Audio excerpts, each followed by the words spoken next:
Terima kasih Anda masih bersama kami dalam Aceh hari ini. Saudara DPD Partai Demokrat Aceh menolak Kongres Luar Biasa KLB Sibolangit Deli Serdang, Sumatera Utara, Jumat lalu. Kader Partai Demokrat Aceh mengaku tetap satu dan belum ada pengakuan KLB Partai Demokrat Sibolangit. Kader partai sudah bertemu dengan Kanwil Kemenkumham dan menyampaikan tidak ada satupun pemilih suara dari Aceh yang hadir di KLB Sibolangit. Sekretaris DPD Partai Demokrat Aceh Iqbal Farabi mengatakan KLB yang digelar Jumat lalu itu tidak ada satupun DPD maupun DPC yang hadir. Pihaknya selalu berkoordinasi dengan DPC dan DPD seluruh Indonesia ke masing-masing ke Kanwil Kemenkumham hari ini. DPD Partai Demokrat Aceh menilai KLB itu ilegal. Yang pertama, kami menolak KLB Sibolangit.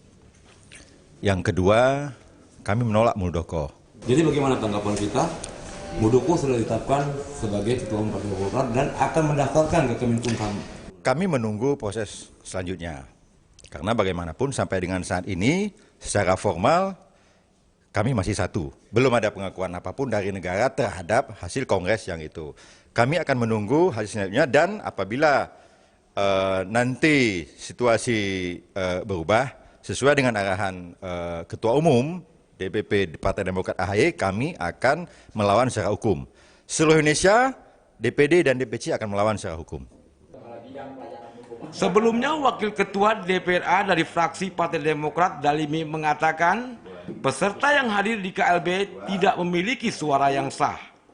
Peserta KLB Sibolangit tidak mengikuti aturan ADART partai, yaitu pasal 8 ayat 4 yang salah satu bunyinya harus dihadiri 2/3 ketua DPD dan setengah DPC.